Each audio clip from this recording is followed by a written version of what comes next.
And I think people have memories of when crime was much worse. And you and I both lived through times when crime was a much more serious problem for middle class people than it is now. And when you were describing this, it actually reminded me of the Trayvon Martin case. And George Zimmerman is, I think, trying to protect. I think he believed that he was trying to protect himself and his community in his behavior, and of course, it led to a tragic end.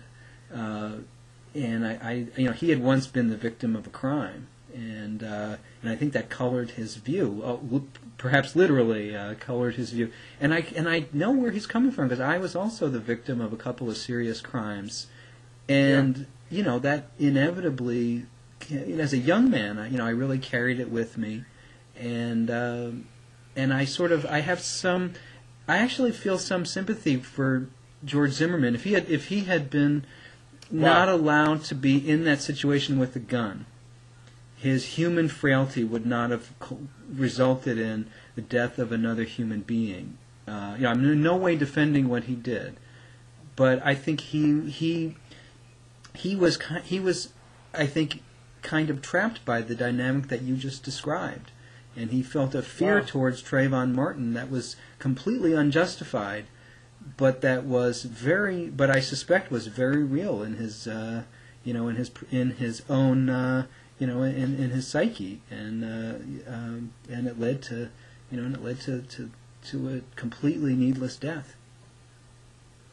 I find what you're saying now so interesting, Harold. Okay, you report that you've been a victim of crime. You identify with George Zimmerman in the Trayvon Martin situation. You understand how a person's imagined vulnerabilities and so on can lead them to want to do things and to see things in a way that, in retrospect they might regret. And then you observe that, well, if he hadn't had a gun, things could have been so different.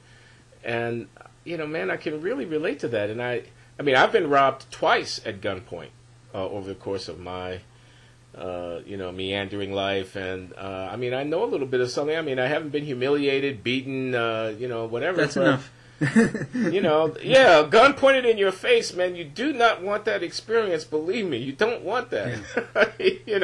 And the guy with the gun has got power over you at that moment, and you're cowering and fearing for your life, and you never forget it.